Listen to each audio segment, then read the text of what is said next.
Isang pinagpalang araw po sa inyo, Sir Blair.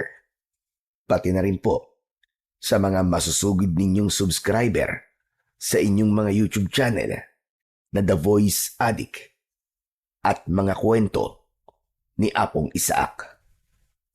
Nais ko lang pong ibahagi sa inyo ang nakakakilabot kong karanasan tungkol sa mga kampon ng kadiliman. Aaminin ko po, muntik nang masira ang pamilya ko dahil sa pagiging lulong ko sa sugal. Dumating sa punto na halos ibenta ko na lahat para lamang sa bisyo ko na yon. Muntik pa nga kaming maghiwalay ng asawa kong si Lena. Mabuti na lang, merong tumulong sa akin, isang matandang lalaki na bumago sa takbo ng buhay ko. Hindi ko akalain na ang pagiging sugalero ko pala ay pagmumulan ng misteryosong pangyayari sa pagkatao ko. Upang maunawaan ang lahat, tawagin niyo na lamang po ako sa pangalang Raul. At ito ang aking kwento. Bakit ngayon ka lang umuwi, ha? Kanina pa kitang hinihintay. Pwede ba, Lena? Pagod ako. Pagod? Saan? Wala ka nga sa bukid kanina nang magdala ko ng pagkain sa'yo. Ano na naman bang gusto mong palabasin, ha? Yung totoo. Nagsugal ka na naman, di ba? Bahala ka nga kung ano gusto mong isipin. Hindi mo sinagot ang tanong ko. Ibig sabihin, totoo. Kung totoo, kung nagsugal ako, bakit? Pera ko naman yun, di ba? Pera mo, oo. Pero hindi ka na binata. May asawa ka na. Ay, nako. Pambira naman buhay to. Hindi naman kayo nagugutom ng anak ko, Raul, hindi lang pagkain ang kailangan namin. Kailangan din namin ng panggastos para sa sakit ni Benjo. Kaya nakikiusap ako sa'yo. Tigilan mo na ang pagsusugal.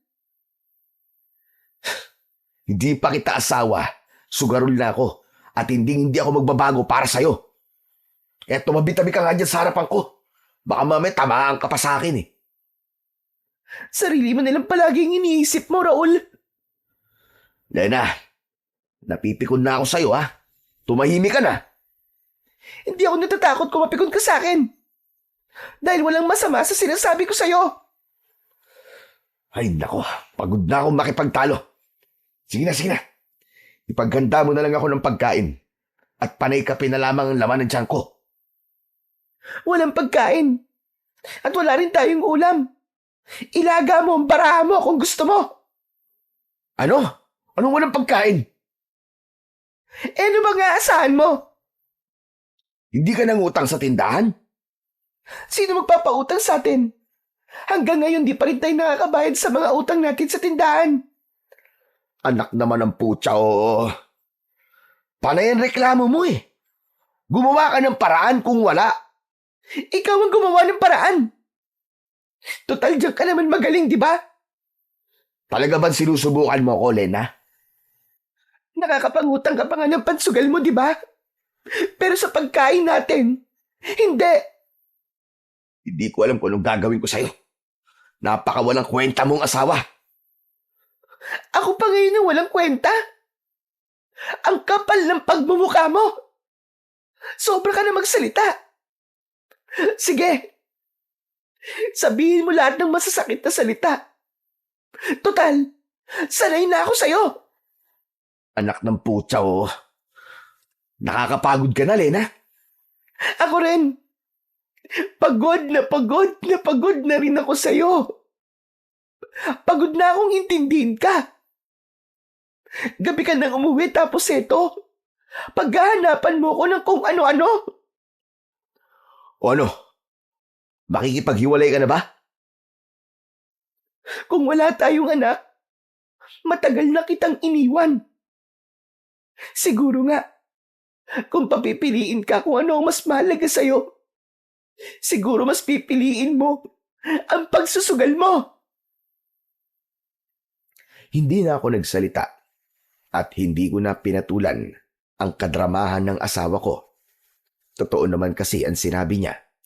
Sugal talaga ang pipiliin ko kesa sa kanila na mag-ina ko. Pero dahil ayoko siyang saktan, mas pinili ko na lamang na manahimik. Kaya lang hindi rin naging maganda yun para sa kanya. O ano?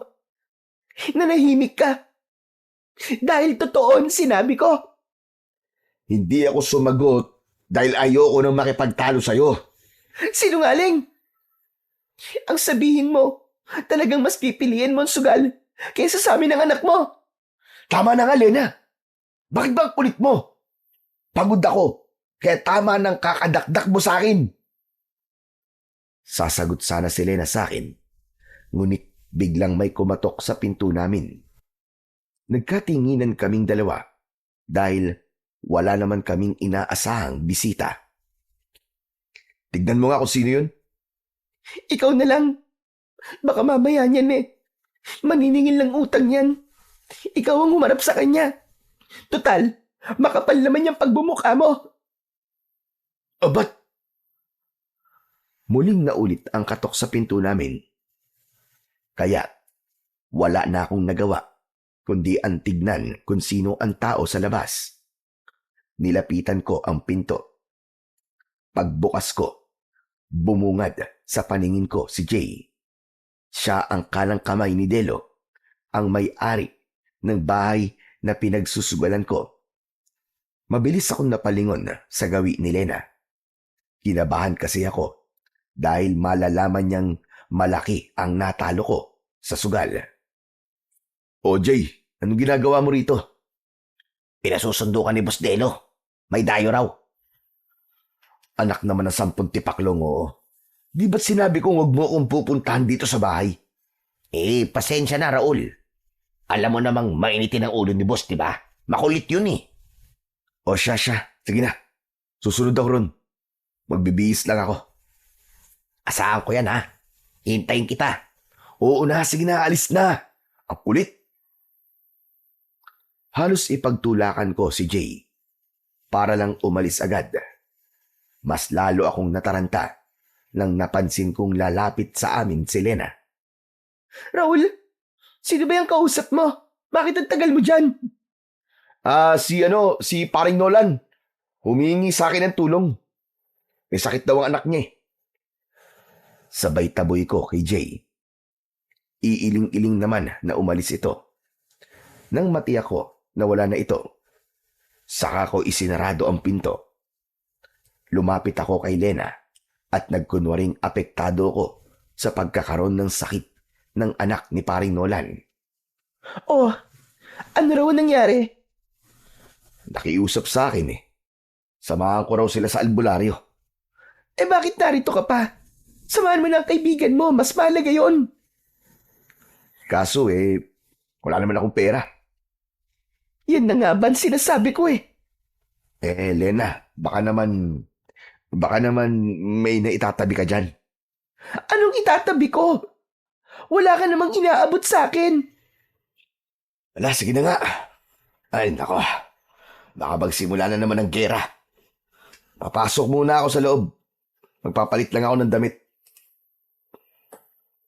Sige na. Basta wag ka magtatagal dun, ha? Napangiti ako nang tumalikod ako kay Lena. Naisahan ko na naman siya. Magagawa kong makipagsabayan ng puyatan kay Delo nang walang inaalala. Pagpasok ko sa silid namin ni Lena, napatingin ako sa gawi ng aparador. Lumingon muna ako sa pintuan dahil baka nakatingin sa akin ang asawa ko. Dali-dali kong binuksan ang drawer ng aparador. Nakita ko ang papeles ng titulo ng lupa namin. Tamang-tama to. Makakabawi na rin ako. Lumapad ang pagkakangiti ko nang maisip ko ang magandang plano sa titulo ng lupa namin. Isasangla ko yun para may pangpuhunan ako sa sugal. Mabilis kong tinupi at inilagay yun sa bewang ko. Sakto paglabas ko, nakita kong nakaupo sa bangko si Lena. Nakaharap siya sa lamesa na may nakapatong na gasera. Aalis na ako Huwag na kayong kumain. Magtimpla na lang kayo ng kape ni Benjo. Ha? Naririnig mo ba ang sinasabi mo, Raul? Siyempre, hindi naman ako bingi. Pilosopo! Hala, sige na, aalis na ako. Baka naghihintay na sa akin si paring Nolan. Hindi ko na hinintay na sumagot si Elena. Mabilis akong lumabas ng bahay namin. Diretso ang lakad ko, papunta sa bahay pasugalan ni Delo. Pagkalipas ng 10 minutong paglalakad, narating ko ang bahay na gawa sa tabla at kawayan. Ang bubong naman ay gawa sa dahon ng sasa. Sa pintuan pa lang, nakaabang na sa akin si Jay. Oh, bakit ang tagal mo, pare? Nagpalusot pa ako sa asawa ko Si Delo, nandiyan na ba? Ay nako, kanina pa. Kanina ka pa rin niya hinihintay. O siya, sige na. Papasok na lang ako sa loob. Oo na. Sana swertein ka na ngayon. Oo naman. Malaki-laki rin tong dala ko. Sabay bunot ko ng mga papel mula sa bewang ko. Lumiwanag ang muka ni Jay nang makita niya ang titulo ng lupa namin. Yung kasi ang inaasam-asam ni Delo. Ngayon ko lang ito pinagbigyan. Panatag ang loob ko ng mga sandaling yun na makakabawi ako sa mga natalo ko. Kaya sabik akong pumasok sa loob ng pasugalan. Agad kong nakita ang bilog na mesang nakahanda para sa akin. Sa kabilang mesa ay marami na rin ang mga nakaupong magsusugal. Nang makita ko ni Delo, tumayo siya at malapad ang pagkakangiti na nakatingin sa akin. Mga kaibigan! Nandito na pala ang hinihintay natin. Pasensya na kayo Natanggalan ako Ayos lang yun. Ang mahalaga, nandito ka na. Ay, teka. Tayo lang bang tatlong maglalaban? Oo, siya nga pala. Si Lando. Pare, siya naman si Raul. Nako, suki na yan dito. Tumango lang ang lalaki at iniabot ang kamay niya sa akin. Tinanggap ko yun at sabay kaming umupo sa nakaharap na mesa. Bago magsimula ang laban, naglapag kami ng mga pera. Kung ano ang itataya, kailangang ipakita ang puhunan sa kalaban. Pagkalapag ko sa titulo, napangiti si Lando. Titulo to ng lupa ko. Sangla lang ang pusta at hindi tuluyang ipagbibili. Ikaw ang bahala, Raul. Pero kung ako ang masusunod, benta na kagad kung benta. Tumawa ng malakas si Delo. Sabay tapik sa balikat ko. Kaya naman, mas lalo kong ginanahan sa pagsisimula ng laban. Nanalo ako, kaya maingay na ako sa loob ng sugalan. Sunod-sunod kasi ang panalo ko. Bakas tuloy sa muka ng mga kalaban ko ang pagkadismaya. Maya-maya pa ay nagsalita si Delo. Aba, pabawiin mo naman kami, Raul. Gawin nyo ang lahat para makabawi. Siya nga pala. Wala man lang bang libreng kape dyan? Siyempre naman, may libre kang kape. Tumingin si Delo sa gawin ni Jay na noon ay nagbabantay sa pintuan. Tila naintindihan kagad ang ibig sabihin ng tingin ni Delo. Maya-maya pa, lumapit sa lamesa namin si Jay. Ipinatong nito ang isang tasang kape sa ibabaw. Heto na ang kape, Salamat, Jay. O paano? Magsimula na ulit tayo. Muli naming ipinagpatuloy ang pagsusugal ng tong-it. Humigop muna ako ng kape dahil sadyang mahilig ako sa ganong klaseng inumin. Sumunod na oras ng pagsusugal. Hindi ko naman namalayan na unti-unti na pala akong natatalo. Kaya naman, uminit na rin ang ulo ko. Sigurado ka bang bilihan na ang usapan natin sa tayabo, ha, Raul? Oo nga sabi, paulit-ulit ka naman eh. Sinisigurado ko lang, baka kapag natalo ka, magbago ang isip mo. Hindi nga, dahil tiwala akong mananalo ako ngayon. Hala, sige na, balasahin mo ng bara. Nang sandaling yon, ay mabilis ang tibok ng puso ko kasi alam kong wala nang atrasan yon. Sa oras na magbago ang isip ko, alam ko ang mangyayari sa akin hanggang sa tuluyan na nga akong natalo. Paano ba yan? Talo ka! Sa akin na tong titulo ng lupa mo, Raul. Hindi ba pwedeng bayaran ko na lang? Hindi pwede! Ang usapan ay usapan. Nang tumaas ang boses ni Delo, agad na lumapit sa akin ang mga tauhan niya. Nakatutok sa akin ang mga baril nila. Kaya hindi ako nakagalaw sa kinauupuan ko.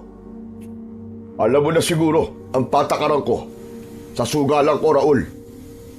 Teka, sandali lang naman. Sa laki ba naman ng talo ko eh? Yan pa ang gagawin niyo sa akin eh. Sige na. Ibaba niyo na ang mga baril. Nakalang ako nakahinga ng maluwag nang ibaba nila ang mga baril. Tumayo ako at humingi ng pasensya kay Delo. Napahiya talaga ako ng mga oras na yon. Pasensya ka na talaga, Delo ha. Hindi na mauulit. Talagang hindi na mauulit. Dahil hindi kita hayaang magsugal dito hanggat hindi mo na ibibigay sa akin ang lupa mo. Ibibigay ko yun sa'yo, Delo. Bigyan mo lang ako ng konting panahon para sabihin kay Lena ang ginawa ko. Ayoko nang masyado matagal dahil hindi ako marunong maghintay. Oo, ibibigay ko sa'yo, promise. Sige na, makakaalis ka na. 1 linggo lang ang palugit na ibibigay ko sa'yo, Raul. Ano? Pero... Tumigil ako sa pagsasalita nang tumingin sa akin ng matalim si Delo. Alam ko na kung ano ang ibig niyang sabihin. Kaya naman, wala akong nagawa kundi ang lumabas ng sugalan. Bagsak ang balikat ko nang umuwi ako sa bahay. Pagdating ko ron, hindi agad ako pumasok. Nakonsensya ako sa ginawa kong kalokohan. Maya-maya pa, nagulat ako sa biglang pagsigaw ni Lena mula sa loob ng bahay namin. Mabilis akong pumasok at dumiretso ko sa silid namin. Natigilan ako nang makita ko ang asawa ko. Nanginginig ang kamay niya habang hawak ang envelope na walang laman. Tumingin siya sa akin at bakas sa mukha niya ang matinding galit. Lumapit siya sa akin habang panay ang agos ng luha sa pisngi niya. Ipaliwanag mo to, Raul. Ipaliwanag mo! Ha? Anong ibig mo sabihin? Nasaan ang titulo ng lupa natin? Aba, malay ko dyan. Huwag ka na magsinungaling. Alam ko kung saan ka nagpunta. Magsisimula ka na naman ba, Lena? Nagsinungaling ka sa akin. Nagpunta rito si paring Nolan, hinahanap ka. Hindi ako nakapagsalita dahil huli na ako sa ginawa ko. Kaya ibinaling ko ang tingin ko sa nakabukas na drawer ng aparador. Sagutin mo ang tanong ko, Raul. Nasaan ang titulo ng lupa? Wala na. Anong wala na? Naipatalo ko na sa sugal, Lena. Wala eh. Minalas ako eh. Ano? Diyos ko naman, Raul. Anong pumasok sa kokote mo? Pati lupa natin itinaya mo. Hindi mo ba alam kung gaano kahirap bumili ng lupa? Eh, anong magagawa ko? Eh, wala ka kasing binigay na pera sa akin kanina eh. Kasalanan ko pa? Ako pa ngayon na may kasalanan na hayop ka? Oo, kasalanan mo. Talo na nga ako sa sugal. Tinatalakan mo pa ako. Napakasama mo. Napakakapal ng pagmumukha mo. Masama na akong masama. Makapal na akong makapal. Kaya umalis ka dyan sa harapan ko. Ikaw ang umalis. Lumayas ka! Huwag ka magpatawa, Lena. Hindi lang ako ang lalayas. Dahil pareho tayong aalis ng bahay na to. Anong sabi mo? 1 linggo lang ang palugit na ibinigay sa akin ni Delo. Kaya pareho talaga tayong aalis sa bahay na to. Diyos ko! Pati bahay natin kasama? Boba ka ba? Nakatirik sa lupa ang bahay natin. Natural, kasama yun. Hayop ka! Napakawalang iya mo! Wala kang kwentang asawa! Paano mo to nagawa sa akin? Paano? Tigilan mo na nga ako sa kadramahan mo na yan. Wala nang magagawa ang pag-iyak-iyak mo. Magpasalamat ka. Ayoko mawalan ng tatay ang anak ko. Dahil kung hindi, Dahil kung hindi ano? Ano gagawin mo sa akin? Papatayin mo ako? oo Raul, papatayin kita. 2 malakas na sampal ang tumama sa pisngi ko. Habang pinagmumura ako ni Lena, nandilim ang paningin ko. Umigkas ang kamay ko at tumama iyon sa muka ni Lena. Kasunod nun ay ang pagsuntok sa sikmura niya. Namilipit siya sa sobrang sakit, pero hindi ako nakaramdam ng awa para sa kanya. Nangibabaw sa akin ng galit dahil sa pananakit niya sa akin at gumanti lang ako. Sumugod ulit siya sa akin. Kinalmot niya ako sa dibdib. Nasaktan ako, kaya gumanti ulit ako sa kanya. Sinipa ko siya, sinuntok at itinulak. Tumama ang ulo niya sa dingding. Nanghina siya at napahagulgol ng iyak. Nagkaroon siya ng pasa sa muka. May dugo rin ang pumutok niyang labi. Imbis na maawa ako sa kanya, dinuro ko siya sa muka at piniga ko ang baba niya. Sa susunod, hindi lang yan ang aabuti mo sa akin. Magbabayad ka. Hindi kita mapapatawad, Raul. Tandaan mo yan. Wala akong pakialam. Kahit di mo pa ako mapatawad. Ano bang ipagmamalaki mo sa akin? Losyang ka na. Napakahayop mo. Alisin mo sa baba ko ang marumi mong kamay. At wag na wag mo akong hahawakan. Pabalya kong tinanggal ang kamay ko sa baba niya. Saka ako lumayo at naupo sa katre.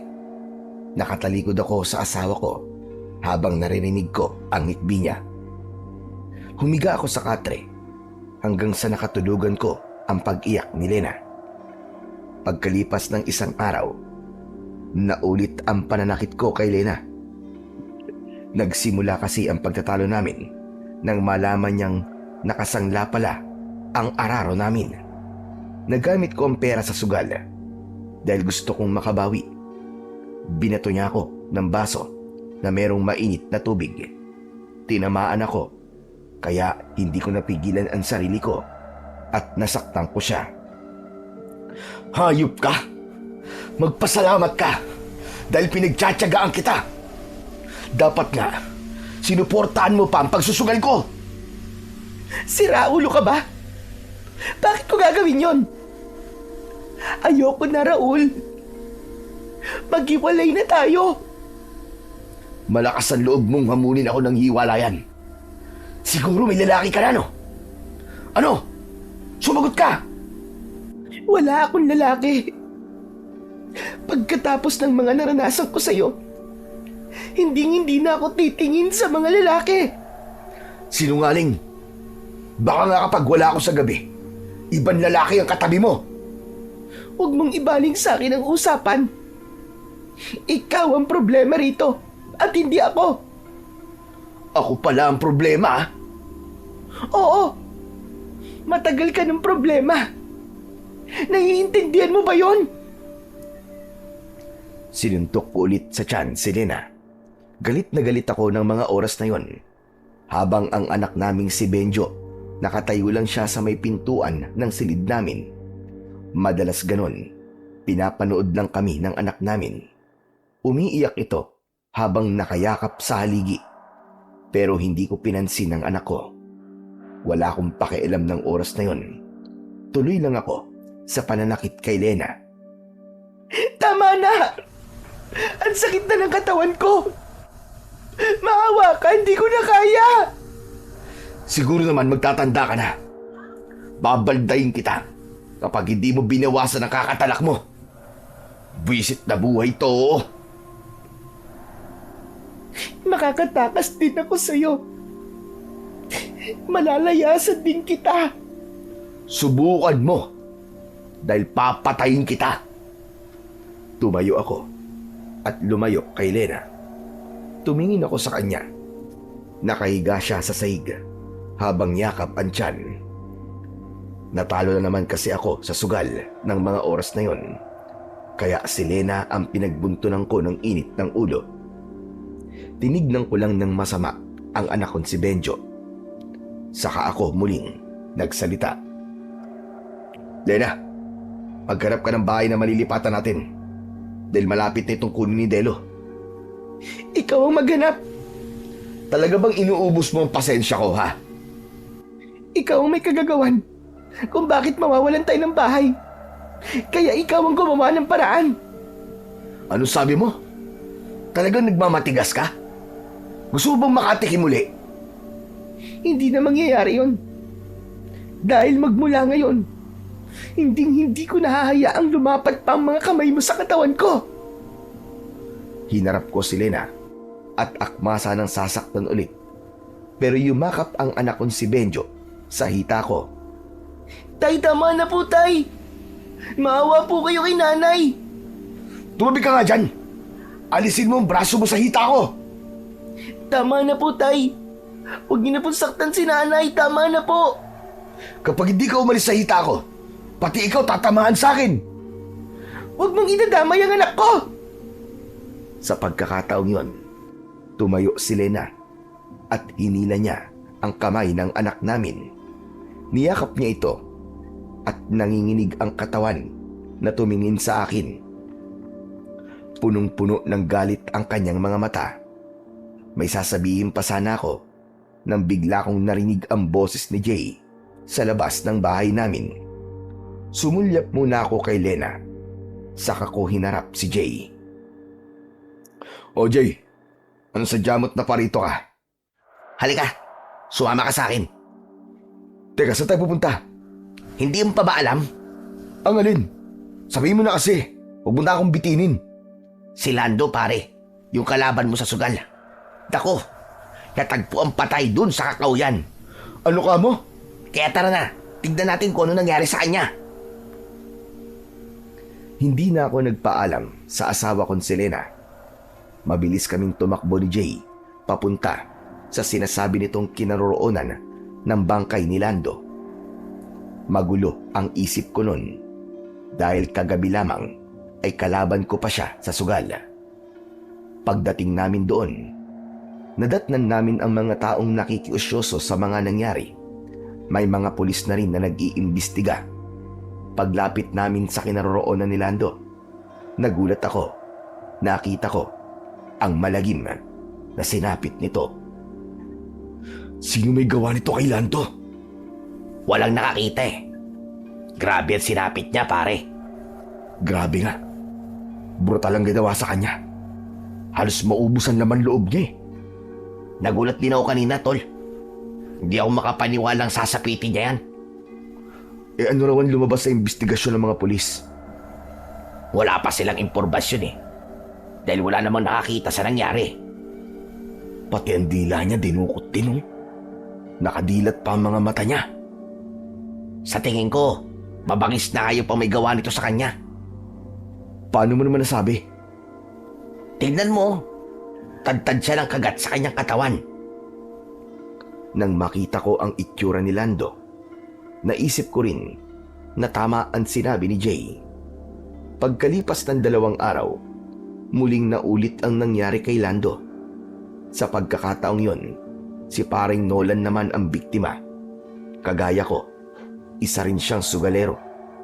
Kaya naman, Hindi maiwasan ni Jay na hindi mag-alala para sa kaligtasan namin. Nang mga oras na yon, pinagmamasdan namin ang itsura ni paring Nolan. Nakakapag-alala na ang mga nangyayaring to sa mga kasama natin, Raul. Tama ka, paring Jay. Hindi lang to simpleng pambibiktima. Halos lahat ng pinapatay ay mga sugarelo. Imposible naman na hayop pa may gawa nito sa kanila. Ano sa palagay mo?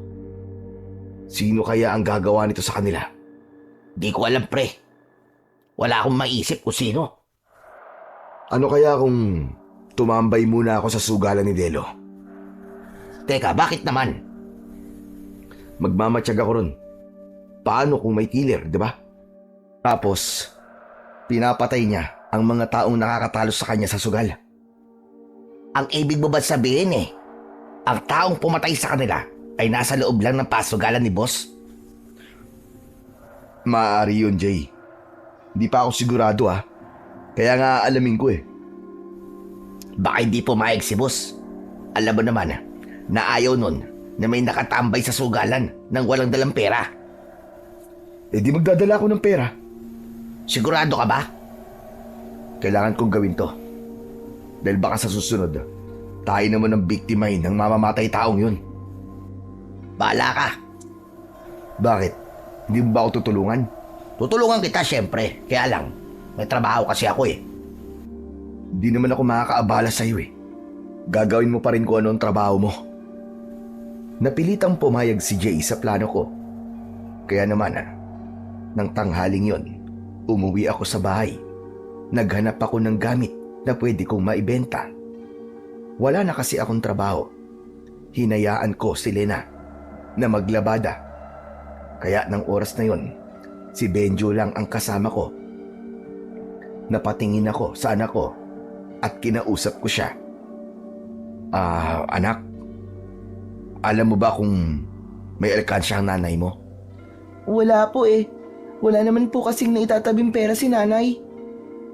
Benjo anak, ayoko na nagsisinungaling Pero bakit po kayo nagsisinungaling? Sino nagturo sa inyo na? Bakit ganyan mo akong kausapin? Kayo po nagturo nito sa akin, Tay. Hindi ako nakapagsalita. Hindi ko alam kung magagalit ba ako o hindi sa anak ko.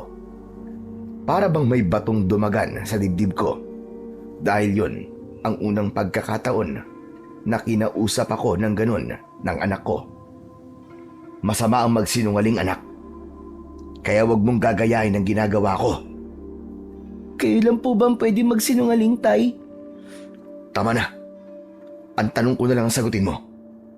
Saan inilalagay ng nanay mo ang alkansya niya? Pasensya na po talaga kayo, Tay. Wala pong alkansya si nanay.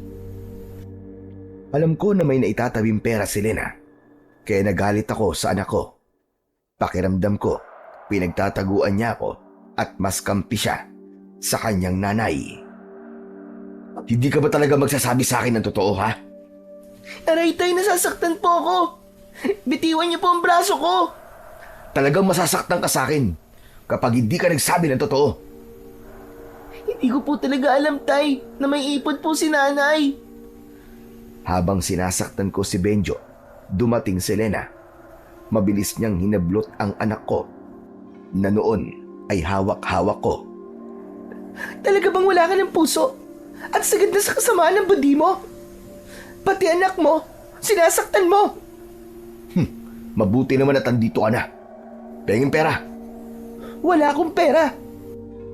Ano ka mo? Ibig sabihin di mo ako bibigyan? Hindi sinagot ni Lena ang tanong ko. Sa halip, kinausap niya ang anak namin. Anak, sige na.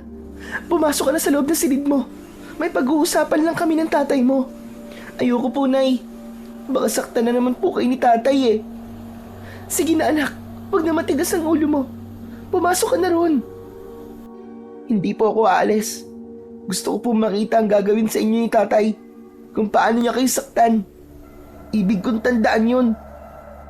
Nang marinig ko ang bagay na yon mula sa bibig ng anak ko, para bang sinaksak ako ng kutsilyo sa dibdib ng paulit-ulit.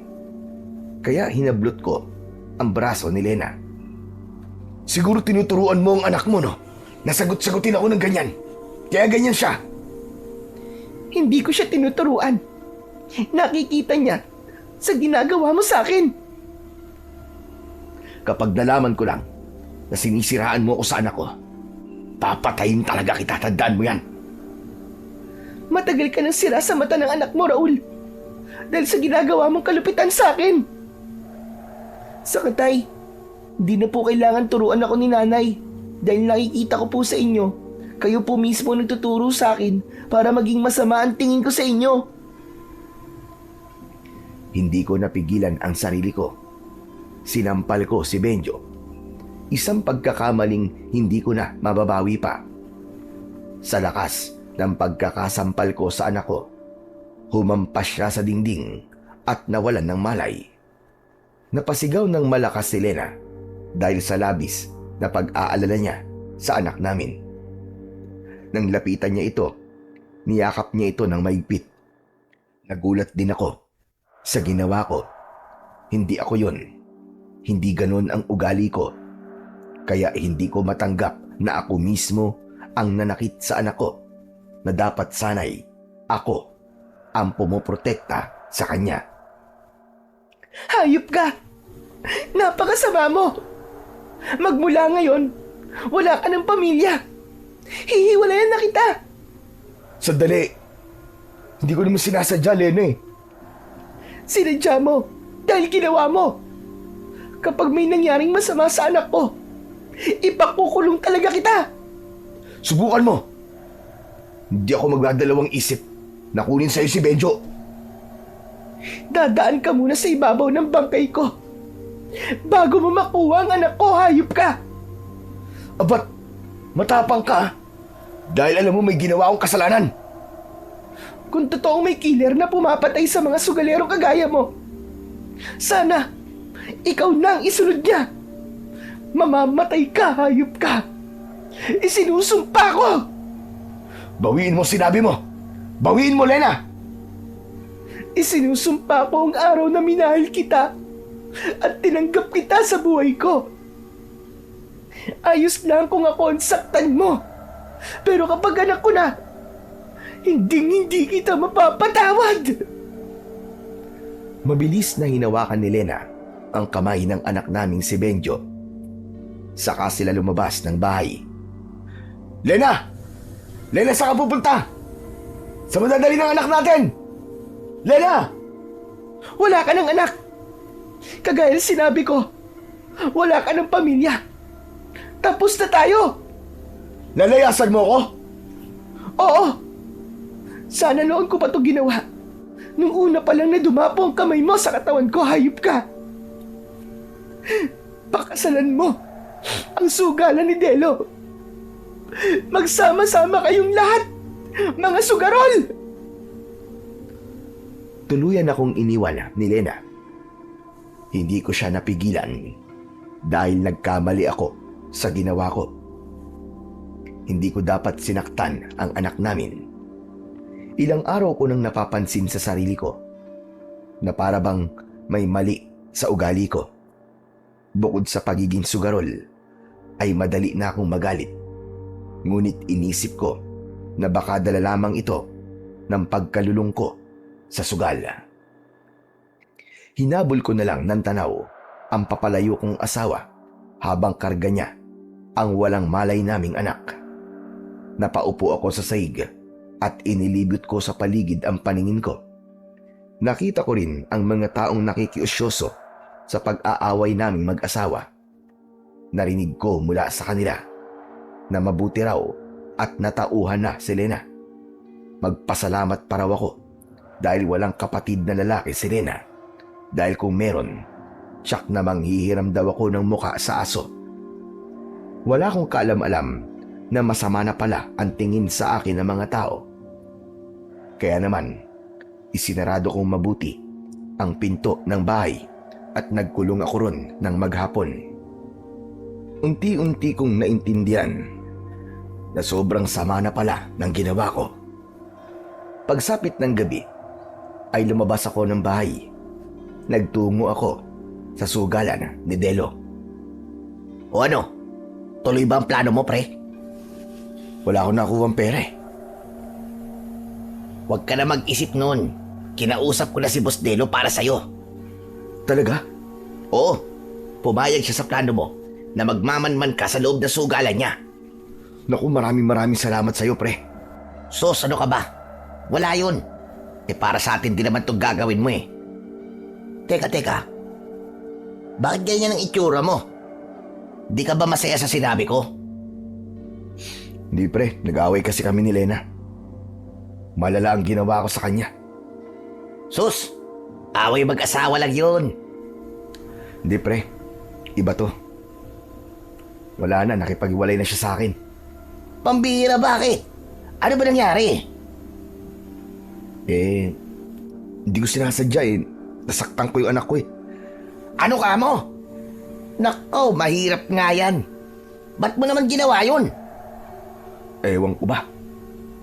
Di ko alam kung anong pumapasok sa isip ko sa ginagawa ko. Ewan, pre, basta parang hindi ako yun. Di ko maintindihan eh.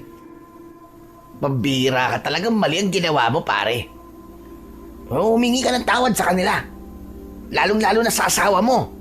Sa anak mo. Saka na. Kapag malamig na ang ulo niya.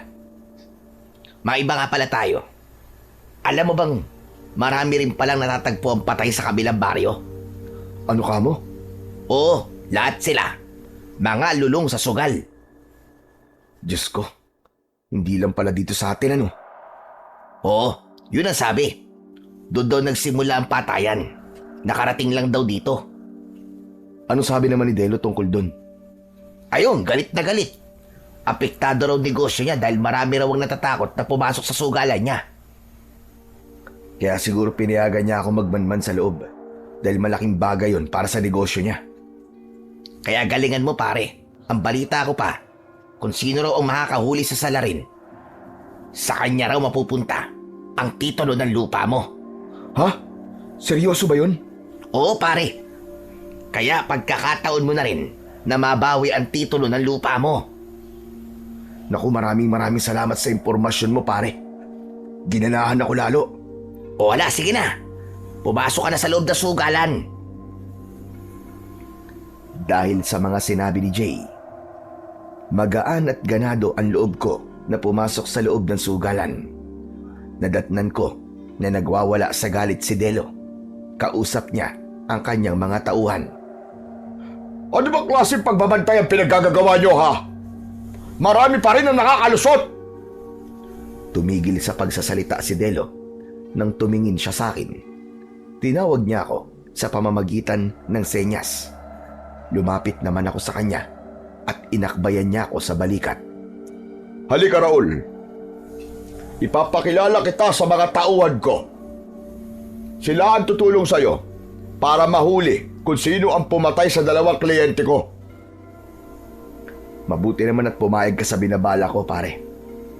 Siyempre naman, ikaw lang ang nagmamalasakit sa negosyo ko eh. Salamat. O, makinig kayo mabuti, ha?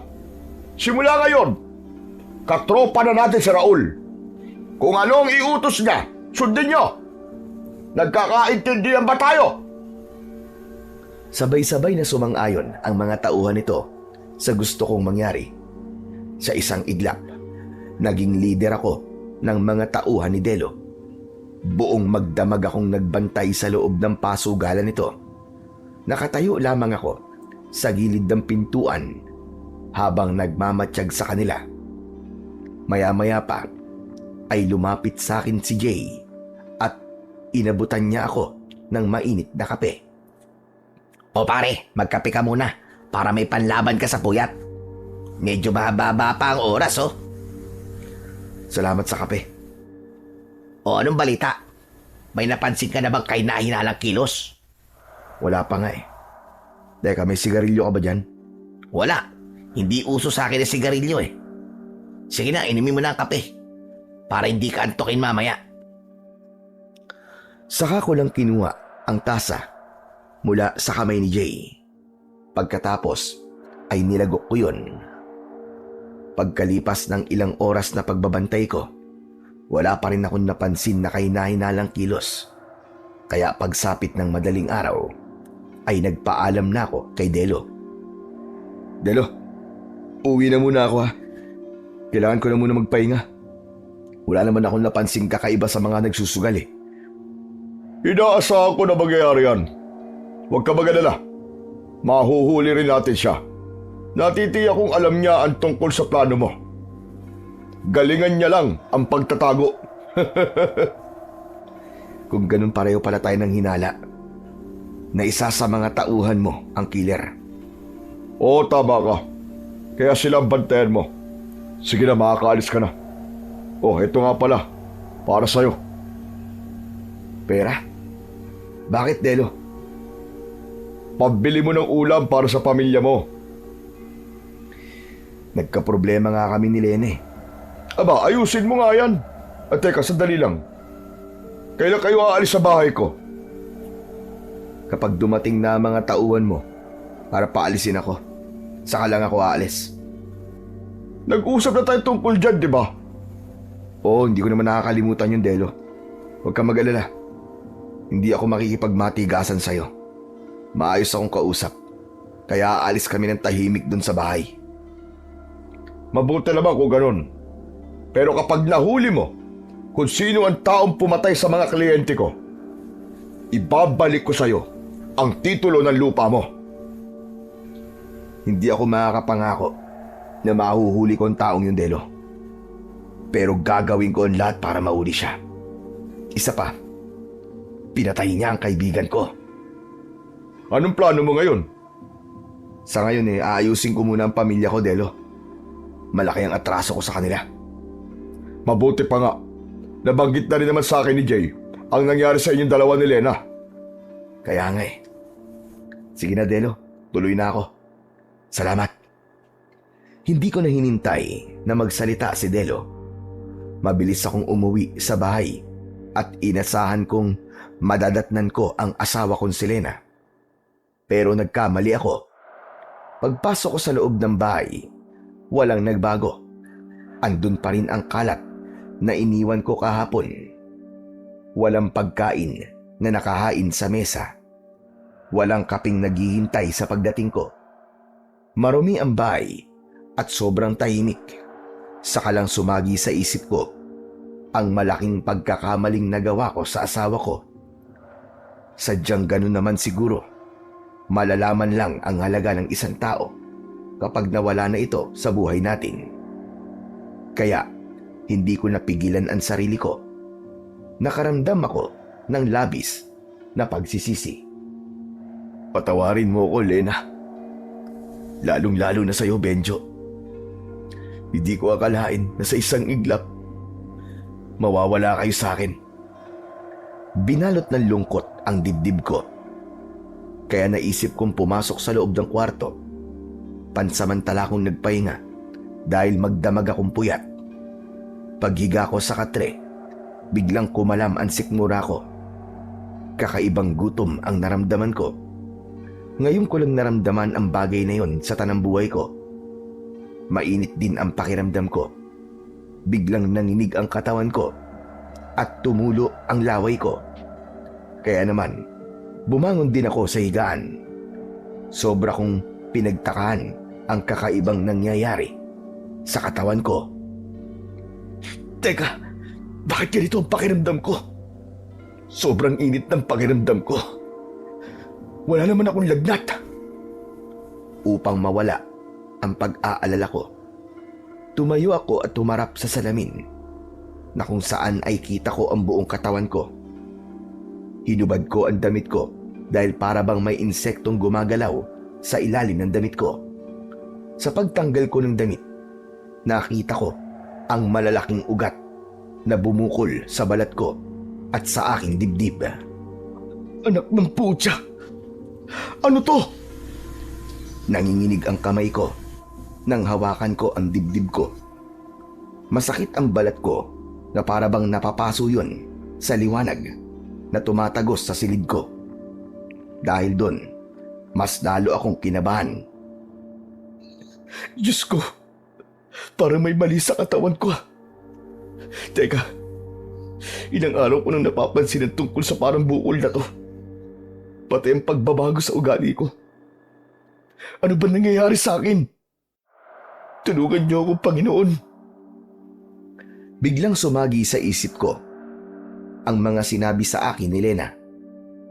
Kinabahan ako dahil iniisip ko na baka nagkatotoo ang sumpa sa akin ng asawa ko. Sana hindi. Sana walang ibang ibig sabihin ang mga nangyayari sa akin. Dahil sa kakaibang nangyayari sa katawan ko, mas pinili kong magkulong sa bahay dahil ang buong akala ko ay lilipas din yon. Ngunit pagsapit ng gabi, bigla ko na namang naramdaman ang pag-iinit ng pakiramdam ko. Tumutulo ang malapot kong laway at kumakalam din ang sikmura ko. Lumabas ako ng silid at nagtungo ako sa kusina. Naghanap ako ng pagkain. Mabuti na lang at merong kanin na natira sa kaldero. Nilantakan ko yun kahit walang ulam at tila panis pa ang kanin. Tiniis ko ang sama ng lasa. Mabawasan lang ang nararamdaman kong gutom. Subalit, naubos ko ang lahat ng yun ay hindi pa rin nawala ang gutom ko.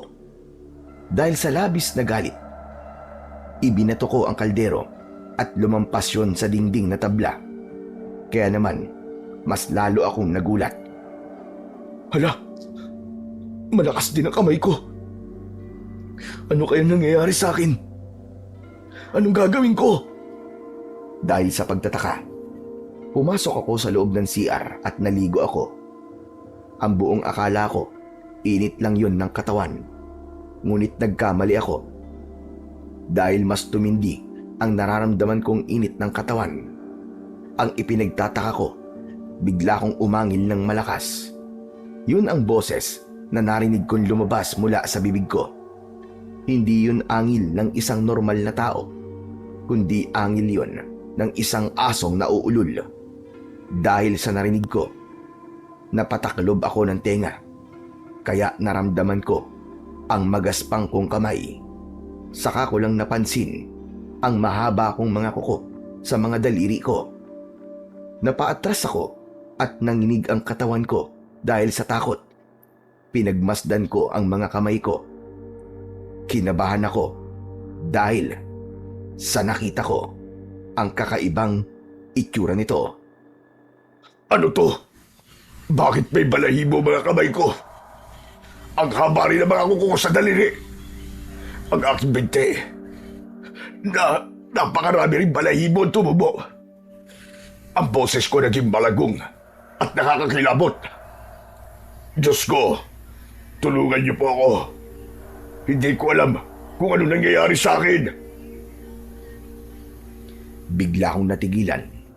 Naamoy ko ang malansang singaw ng katawan ng baboy ramo mula sa kakauyan sa likod ng bahay namin. Napatunayan ko na tumalas din ang pang-amoy ko. Narinig ko rin ang mahinang ungol ng baboy ramo kahit alam kong malayo ito sa akin. Biglang kumulo ang sikmura ko.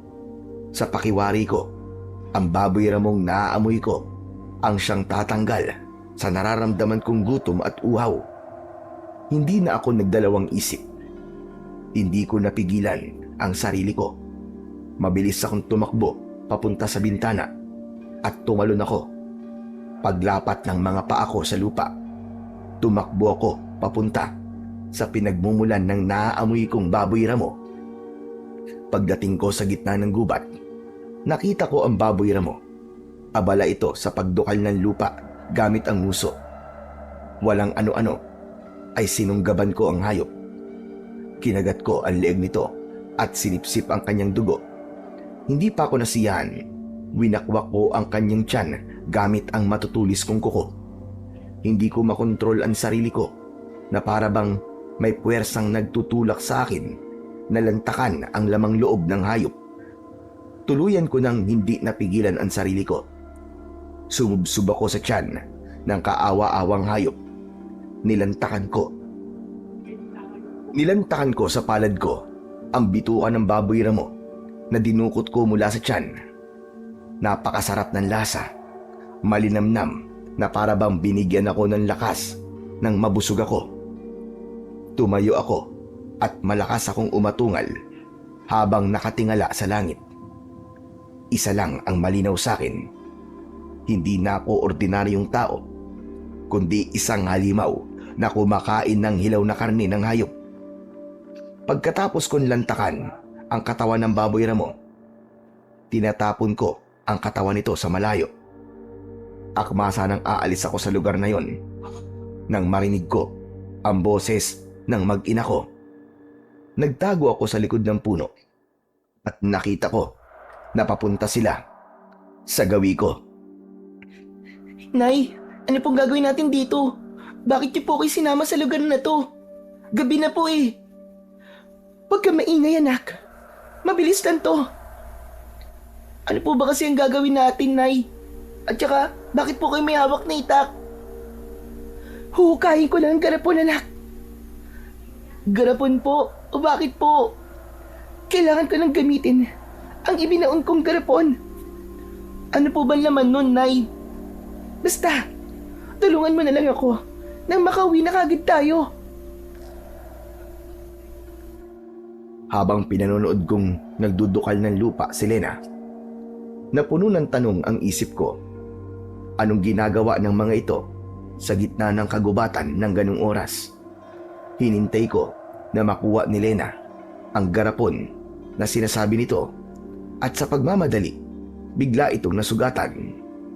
Nang maamoy ko ang dugo, nanigas ang mga tuhod ko, nanigas ang panga ko dahil pinipigilan ko ang sarili ko para lapitan si Lena.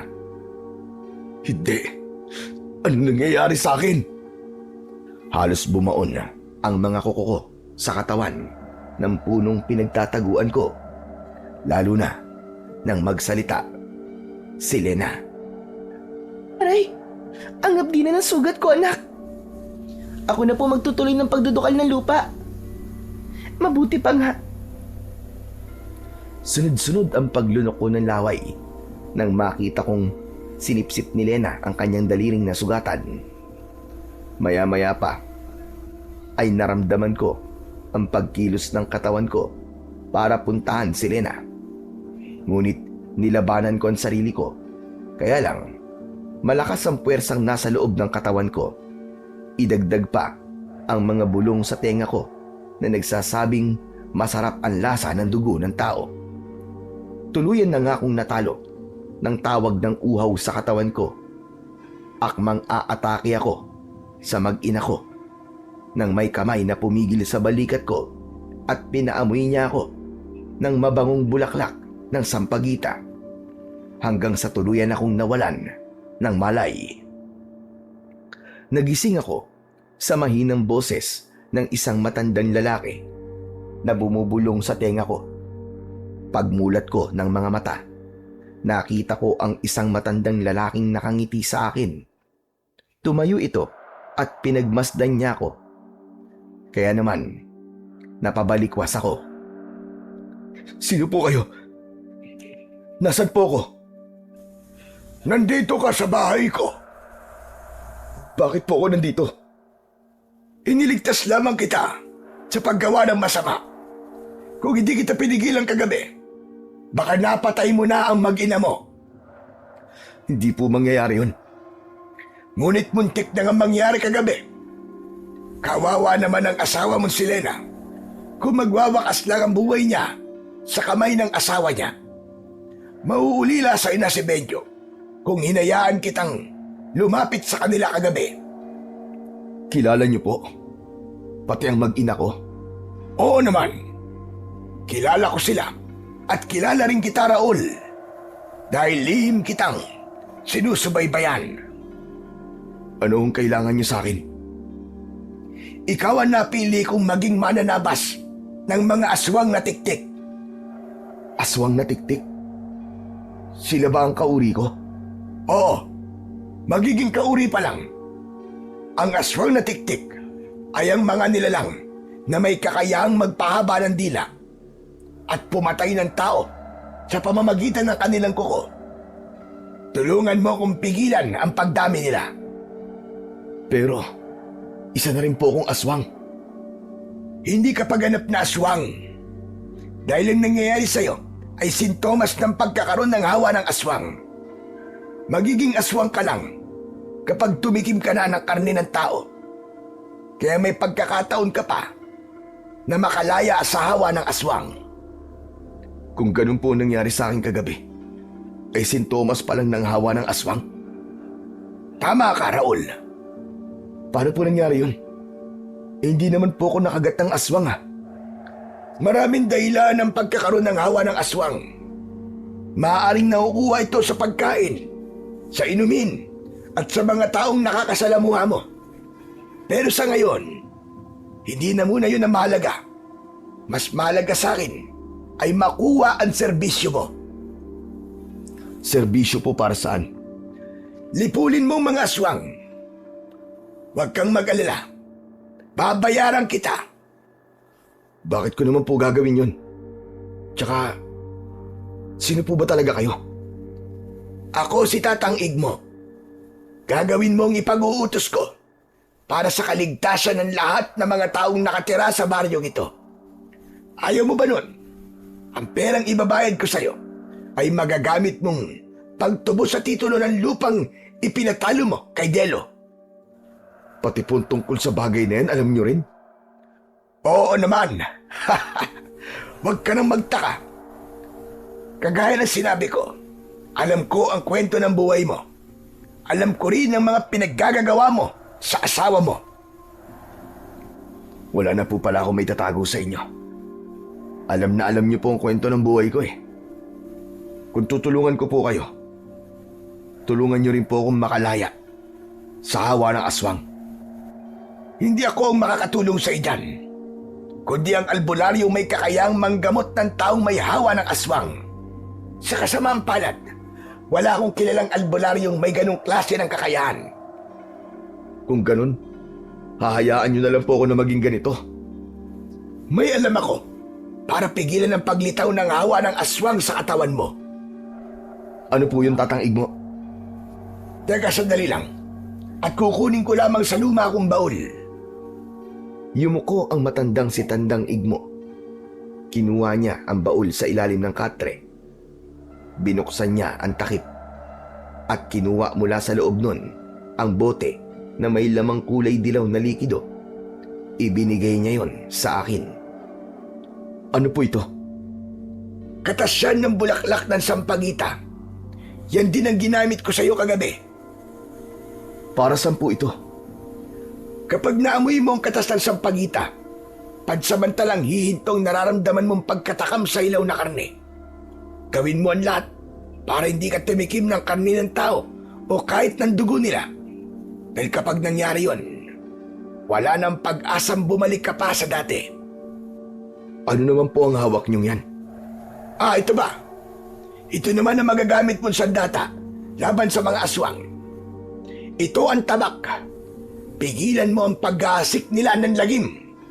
Wakasan mo ang mga tiktik sa ating baryo.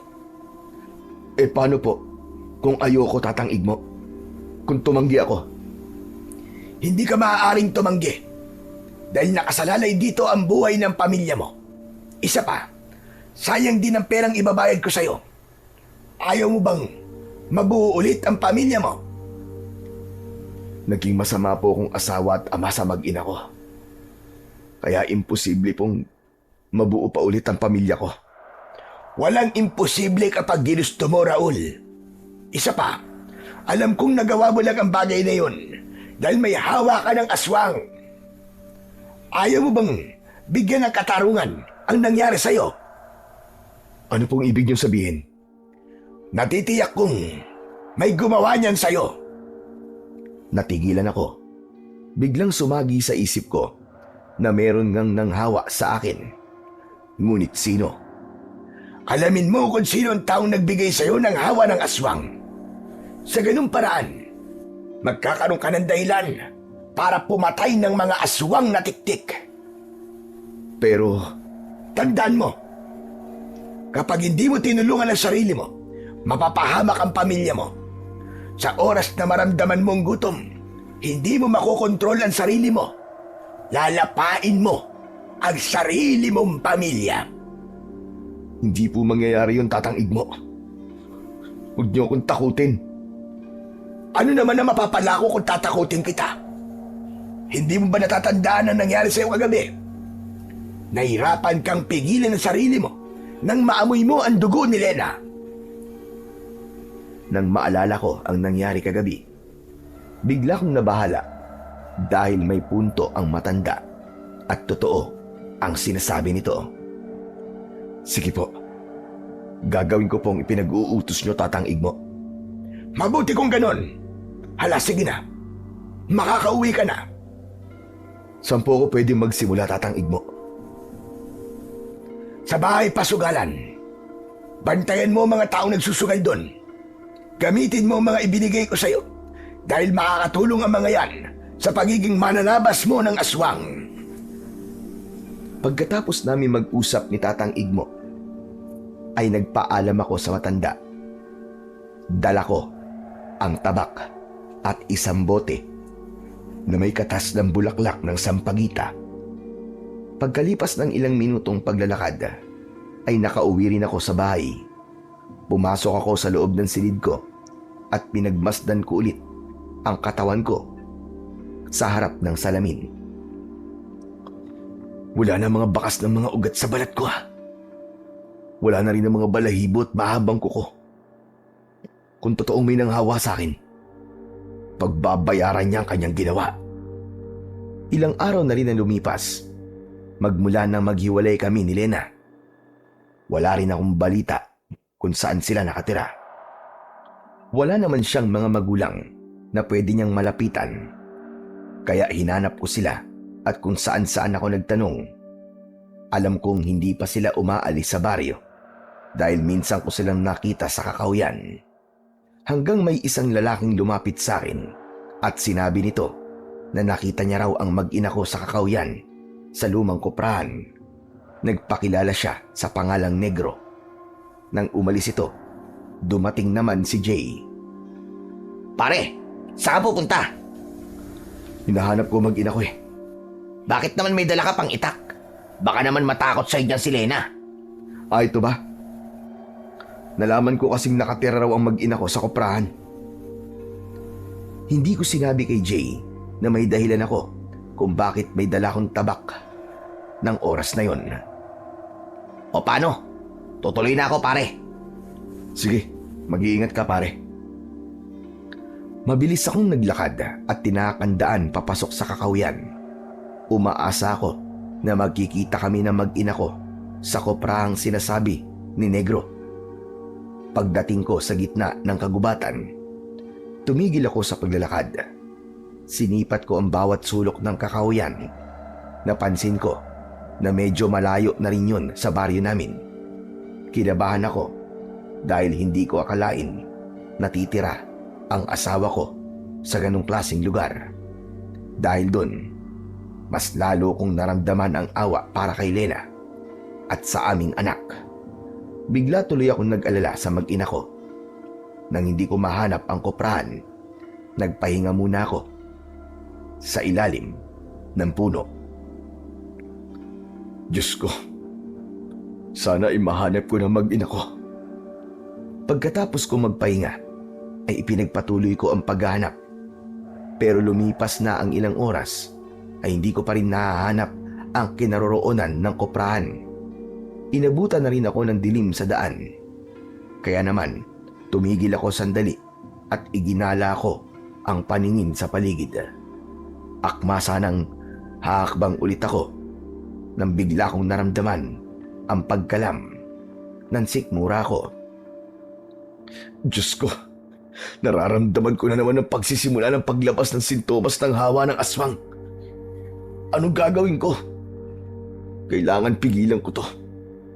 Teka, may dala nga pala akong katas ng bulaklak ng sampagita.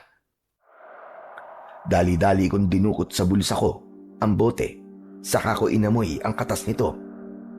Nang mawala ang pananakit ng sikmura ko, ipinagpatuloy ko ang paglalakad. Pero bigla akong natigilan sa pagakbang. Nakita ko ang isang nilalang na kanina pang nakatayo sa lugar na daraanan ko. Kinabahan ako at inihanda ko ang tabak ko. Isa itong aswang tiktik at di ko alam kung anong planong gawin. Mahaba ang kanyang leg. Payat ang kanyang mga braso at binti. Mapupula ang kanyang mga mata. Umangil siya ng matinis na masakit sa tenga. Hoy ikaw! Umalis ka sa harapan ko! Huwag mong harangan ang daan ko! Kung ayaw mo mamatay, bumalik ka sa pinanggalingan mo! Imbis na matakot, umatungal pa siya ng malakas. Sumugod siya sa akin ng pagapang na patakbo. Inatake niya ako ng saksak gamit ang kanyang mga kuko. Mabuti na lang at naiwasan ko ang pag-atake niya. Gumanti ako sa kanya gamit ang tabak ko. Tinamaan ko siya sa tiyan at umatungal siya ng malakas dahil sa labis na sakit. Itinulak niya ako at inatake niya ako ng suntok. Tumama yon sa mukha ko kaya muntik akong matumba. Pero nakabawi ako nang aakto sana akong aatake ulit. Biglang kumaripas ng takbo ang aswang. Hinabol ko siya sa kakawiyang sinuotan niya. Ngunit pagdating ko sa gitna ng kakawiyan, nakita ko ang koprahang kanina ko pa hinahanap.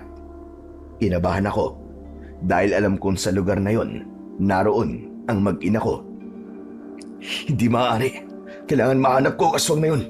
Baka pasukin niya ang koprahan at mapahamak ang mag-ina ko. Sa sobrang pagkataranta ko, mabilis akong tumakbo sa paligid ng koprahan. Sinigurado ko na walang aswang na makakalapit sa kinaroroonan ng mag-ina ko. Maya-maya pa ay nagulat ako. 3 aswang ang nakatayo. Ilang di pa lang ang layo nila sa akin at tinatamaan sila ng liwanag ng sikat ng buwan. Nagpaiwan ng isang aswang na sugatan. Naunang umatake sa akin ang 2 aswang na tiktik. Ginamit nila ang mahaba nilang dila para puluputan ang tabak ko. Pero sinalo ko ang kanilang dila.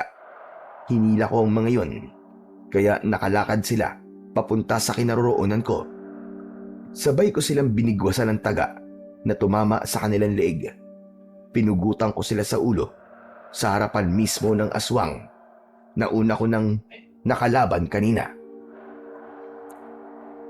Magbabayad ka sa ginawa mo sa mga kasama ko. Ikaw ang magbabayad sa akin dahil pinatay niyo ang kaibigan ko. Kayo pala ang totoong killer, ha? Mga aswang na nagtatago at duwag humarap sa mga tao. Yun ang alam mo. Magugulat ka kapag nakilala mo kung sino ako. Pero hindi na mahalaga yun dahil papatayin na kita. Ginagawa yan. Hindi sinasabi. Hunghang!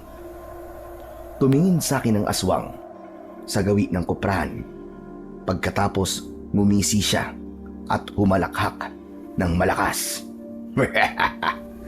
Ipaubaya mo na sa akin ang mag-ina mong nasa loob ng koprahan. Paano mo nalamang pamilya ko sila? Ha? Gaya na sinabi ko, magugulat ka. Hindi mo sila masasaktan hanggat nandito ako. Dadaan ka muna sa ibabaw ng bangkay ko. Kung yan ang gusto mo, ibibigay ko sa'yo. Mas lalo akong kinabahan nang marinig ko ang boses ni Benjo mula sa likuran ko. Tumawa ang aswang na tiktik habang nakatingin siya sa gawi ng anak ko. Dali-dali akong lumapit kay Benjo at niyakap ko siya ng maigpit. Nakatalikod noon sa akin si Benjo. Tinakluban ko ang mga mata niya para hindi niya ako makilala. Bitiwan niyo ako! Bitiwan niyo ako! Hindi ako nagsalita dahil baka makilala ko ng anak ko kapag narinig niya ang boses ko. Mabilis ko siyang dinala sa kinaroroonan ng koprahan. Iniwan ko roon si Benjo, saka ako umalis at hinarap ang aswang na tiktik. Huwag mong idadamay ang mag-ina ko. Kung sino ka man, hayop ka. Tayong dalawa lang ang magtuos. Wala na sana akong balak na patayin ka. Kaya lang, ang tabak na hawak mo ay kilala ko. Anong ibig mong sabihin? Ang itak na yan ang ginamit sa pagpatay sa mga magulang ko. Hindi ko alam ang sinasabi mo. Pwes, malalaman mo kung ano ang sinasabi ko. Tumakbo ang aswang na tiktik ng pagapang ang posisyon gamit ang kanyang mga kamay at paa. Mataas siyang tumalon papunta sa kinaroroonan ko. Sinalubong ko siya ng taga na tumama naman sa balikat niya. Mas lalong nagalit sa akin ng aswang. Hinawakan niya ang itak ko at kinagat niya ako sa balikat. Ramdam ko ang pagsipsip niya sa dugo ko. Bumigwas ako ng malakas gamit ang siko na tumama sa kanyang muka. Nabaklas ang laman ko dahil sa kagat ng halimaw. Kaya malakas akong napasigaw. Bumulwak ang dugo ko mula sa sugat ko. Nanginginig ang kamay ko nang itukod ko ang talim ng tabak sa lupa. Masarap pala ang dugo mo at laman. Pagtingin ko sa gawi ng aswang na tiktik, kinakain niya ang hibla ng laman na nakuha niya sa balikat ko. Bigla kong nakita ang paglitaw ng usok sa balikat niya. Ngumisi ako. Hindi napapansin ng aswang ang epekto ng sandata ko sa katawan niya. Mukhang hindi mo alam na unti-unting nilalamon ng apoy ang sugat mo. Ano sabi mo? Pagmasdan mo ang balikat mo, tanga! Nang tumingin ang aswang sa balikat niya, sinamantala ko ang pagkakataon. Mabilis akong tumakbo at inatake ko siya ng taga sa liig. Dalawang magkakasunod na pagtaga ang ginawa ko hanggang sa bumagsak siya sa lupa. Tumalon ako ng mataas, sabay tarak ng talim sa dibdib niya. Pinaikot-ikot ko pa ang talim sa kanyang laman. Tumaas ang kamay nito para bunutin ng itak sa katawan niya. Pero mas lalo ko yung ibinaon hanggang tumagos ito sa lupa. Agad kong pinugutan ng ulo ang aswang. Pagkatapos kong pugutan ng ulo ang halimaw na tiktik, napaluhod ako sa lupa. Ngunit natigilan ako nang biglang nagbago ang anyo ng aswang. Bumalik ito sa pagiging tao at nakita kong si Jay ang nakahandusay sa lupa. Anak ng putya! Ano nangyari? Paano si Jay to? Hindi ko alam na aswang pala si Jay. Tila nakalimutan ko ang sugat sa balikat ko nang makita ko ang itsura ni Jay. Gulat na gulat ako sa natuklasan ko, pero agad ding nakaramdam ng matinding galit dahil naisip kong posibleng meron siyang kinalaman sa nangyari sa akin. Tumayo ako para sana ilibing ang katawan ni Jay, pero bigla akong nakaramdam ng hilo. Nang hina ang mga tuhod ko at bumagsak ako sa lupa. Bumilis ang tibok ng puso ko kasunod ng pagkirot ng sugat. Nanlalabo ang mata habang nakahandusay ay narinig ko ang pamilyar na tinig. Raul! Diyos ko! Raul! Nabuhayan ako ng loob nang marinig ko ang boses ng asawa kong si Lena. Kasunod ng mabigat na yabag ng paa papalapit sa kinaroroonan ko. Raul, asawa ko! Diyos ko, may sugat ka! May tama ka sa balikat, Raul! Bakas sa mukha ni Lena ang labis na pag-aalala nang kandungin niya ako sa hita niya. Umiiyak siya. Yun ang kauna-unahang pagkakataon na bigla akong nakaramdam ng pagsisisi sa ginawa ko sa kanya. Dahil sa bandang huli, siya pa rin pala ang tutulong sa akin. Lena, patawarin mo ko, asawa ko. Kung nasaktan kita noon, hinanap ko kayo ng anak natin. Kaya nakarating ako rito. Hindi ko naman inaasahang makakasagupa ako ang mga aswang na tiktik. Ang anak natin. Nasaan na ang anak natin, Lena? Nasa loob siya ng koprahan. Siyang nagsabi sa akin na nandito ka. Iniligtas mo raw siya mula sa aswang. Ang buong akala ko, hindi ako nakilala ng anak natin. Hindi niya nakita ang mukha mo. Pero alam niya ang amoy mo. Tulungan mo ko, Lena. Napakasakit ng sugat ko sa balikat. Tulungan mo ako. Oo, Raul. Tutulungan kita. Diyos ko, hindi tumitigil ang pag-agos ng dugo mula sa sugat mo. Halika, aalalayan kitang tumayo. Pinilit kong tumayo kahit nanginginig ang mga tuhod ko dahil sa labis na sakit. Naglakad kami papunta sa koprahan. Pagkatapos, inalalayan ako ni Lena na umupo sa bangkong gawa sa kawayan. Taranta si Lena na naganda ng palangganang may malinis na tubig. Si Benjo naman na nagulat sa pagdating ko ay agad na naganda ng malinis na telang pambenda sa sugat ko.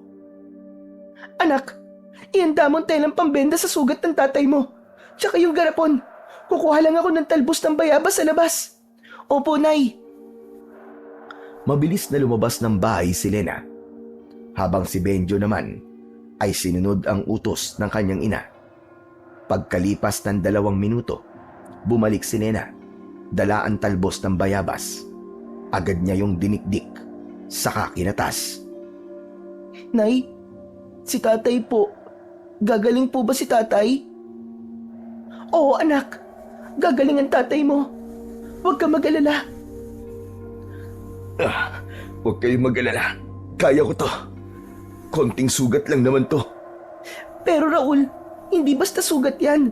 Nanggaling yan sa kagat ng aswang na tiktik. Isa pa, hindi tumitigil ang pagdurugo.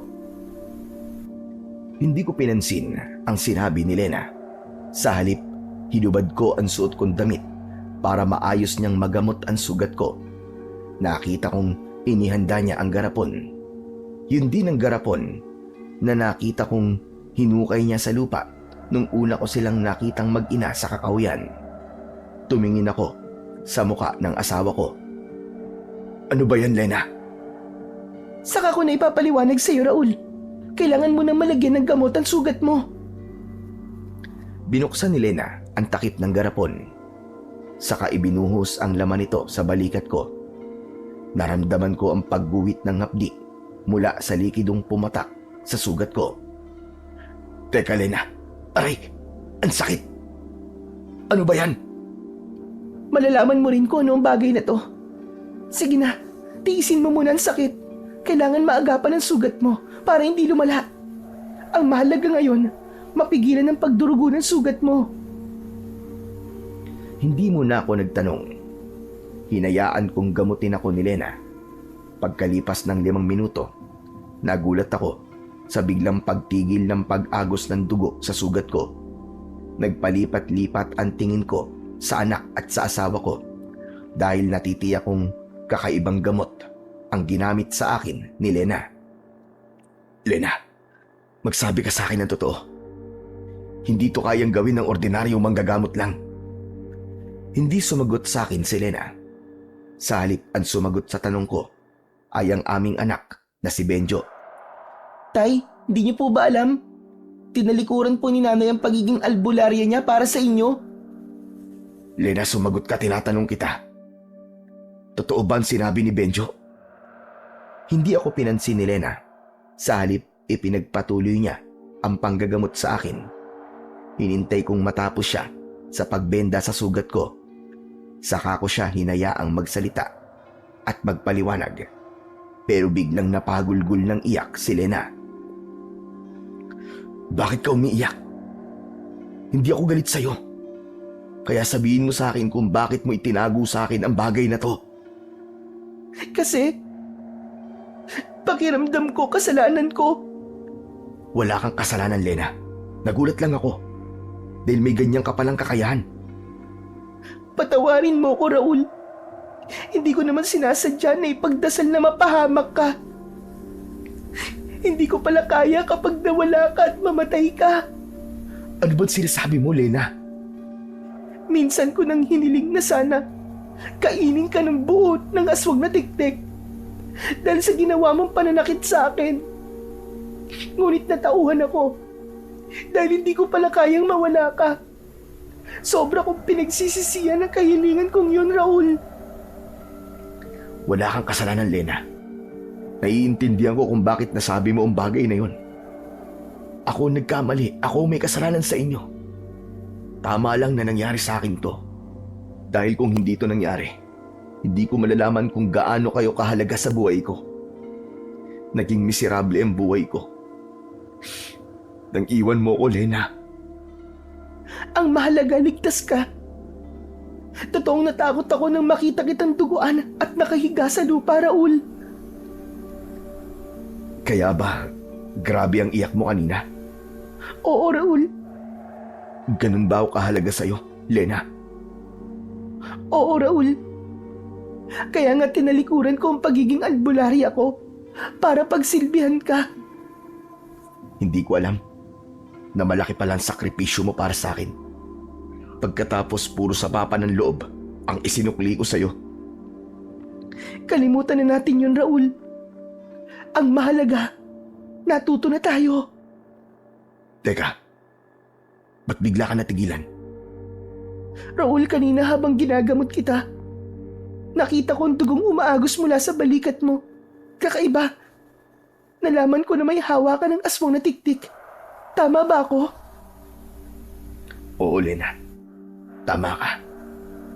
Sabi ko na nga, be. May hawakan ng aswang. Huwag ka nang umiyak, Lena. Hindi mo to kasalanan. Kasalanan ko to dahil naging suga pa ako sa sugal. Tama lang ito sa akin. Kaya huwag mong sisihin ang sarili mo. Huwag ka mag-alala. Unti-unti ko nang itatama ang mga pagkakamali ko. Nay, ano po ba ang hawa ng aswang? Natigilan ako dahil bumakas sa mukha ng anak ko ang takot. Huwag ka mag-alala, anak. Malalampasan din ito ni tatay. Pero, baka po maging aswang kayo, tay. Benjo, anak. Hindi ko hahayaang mangyari yun sa tatay mo. Tama ang nanay mo, anak. Siya nga pala, Lena. Alam mo ba kung anong ginamit ng aswang para mahawa ako? Oo, Raul. Batay sa amoy ng dugo mo. Kape ang ginamit sa'yo. Bigla kong natigilan. Alam ko na kagad kung saan ako mag-uumpisa ng paghahanap ng mga aswang. Sumulyap ako sa mukha ng asawa ko at hinawakan ko ang mga kamay niya. Lena, kaya mo bang pagalingin ang hawa ng aswang sa katawan ko? Oo. Sa pamamagitan ng gamot na ginawa ko, kaya kitang pagalingin. Ang sinasabi mo ba ay ang tungkol sa laman ng garapon? Oo, Raul. Yan ang pinagbabaran ng pinagsama-samang kamandag ng alakdan at kobra. Gamot ang mga yan sa taong may hawa ng aswang. Kailangan lamang na ibaon ito sa lupa sa loob ng 1 taon upang mas maging mabisa. Kung ganun, ginawa mo yan para sa taong may hawa ng aswang? Pero bakit, Lena? Bakit ka gumawa ng ganyang klaseng gamot? Matagal ko nang ginagawa ang ganyang klaseng gamot, Raul. Ibinibenta ko to sa kapwa ko manggagamot. Binabayaran nila ako at yun ang ginagamit kong pangtustos sa mga pangangailangan natin sa pang-araw-araw. Nang maadik ka sa pagsusugal, ito ang ginawa kong pagkakakitaan para makaraos tayo. Lena, Raul, habang di ka nagbibigay sa akin ng pera, ito ang naging pag-asa ko para mabuhay. Ang ibang perang kinikita ko sa paggawa ng gamot ay inipon ko na siya namang ibinili ko ng lupa natin. Mura lang ang pagkakabili ko dahil kakilala ko may-ari. Kaya sobrang sakit na malamang ipinatalo mo lang yun sa sugal.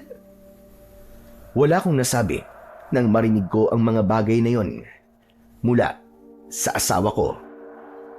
Hindi ko sukat akalain na ganun pala kalaki ang ginawa kong kasalanan sa kanya. Hindi ko napigilan ang sarili ko. Niyakap ko siya ng mahigpit. Ganun din ang anak naming si Benjo. Tay, Magkakabalikan na po ba kayo ni nanay? Hindi na po ba kayo maghihiwalay? Hindi na, anak. Hindi na kami maghihiwalay ng nanay mo. Patawarin mo ko sa ginawa ko sa'yo. Kung may nangyaring masama sa'yo, hindi ko mapapatawad ang sarili ko, anak. Si nanay po ang gumamot sa akin. Mabuti na lang at mahusay palang albularya ang nanay mo. Bumitaw ako sa pagkakayakap sa asawa ko. Tumingin ako sa kanyang mga mata. Saka ako nagsalita. May tatapusin lang ako, Lena. Anong ibig mong sabihin, Raul? Tatapusin ko ng paggasik ng lagim ng mga aswang na tiktik. Dito lang kayo sa koprahan. Dito ay ligtas kayo. Oo, Raul, dito lang kami. Dahil ayaw ng mga aswang sa amoy ng sunog na nyog. Ano? Paano mo nalaman ang tungkol sa bagay na yun? Albularya ako, kaya alam ko ang kahinaan ng mga aswang. Kaya dito kami pumirmi ng anak mo. Dahil alam naming may mga aswang sa paligid. Nang mamatay ang mga sugalero dun sa baryo natin, natiyak ko na aswang ang may gawa nun. Bakit di mo sinabi sa akin? Dahil magulo tayo ng oras na yun, diba? Isa pa, meron pa akong hindi sinasabi sa'yo, Raul. Ano yun, Lena? Kilala ko ang pinuno ng mga aswang na tiktik. Siya ang totoong pumatay kina Lando at paring Nolan. Sino, Lena? Sino? Si Delo. Siya ang pinuno ng mga aswang na tiktik. Pinapatay niya ang mga taong nakakatalo sa kanya at nakakakuha ng malaking pera sa kanya. Nalaman kong nasa kanya ang titulo. Sino nagsabi sa'yo? Isang matandang lalaki na nagngangalang Tatang Igmo nagsabi sa akin ng buong katotohanan tungkol sa titulo at kung paano ka tinalo ni Delo. Kung nanalo ka ng mga sandaling yon, maaaring patay ka na ngayon. Totoo ba yan, Lena? Oo, Raul. Habang nagtatago kami ng anak mo dito sa koprahan, marami rin ako natuklasan tungkol sa masasamang gawain ni Delo at malakas ang kutob ko na siya ang nanghawa sa'yo ng pagiging aswang. Si Jay. Napatay ko siya. Isa rin siyang aswang, Lena. Alam ko, marahil ang isang aswang na napatay mo kanina ay si Negro. Mga tauhan sila ni Delo at kanang kamay niya si Jay. Magkasabot sila para pagkaisahan ka at paglaruan. Nakuyom ko ang mga kamao ko dahil sa labis na galit nang marinig ko ang mga sinabi ng asawa kong si Lena.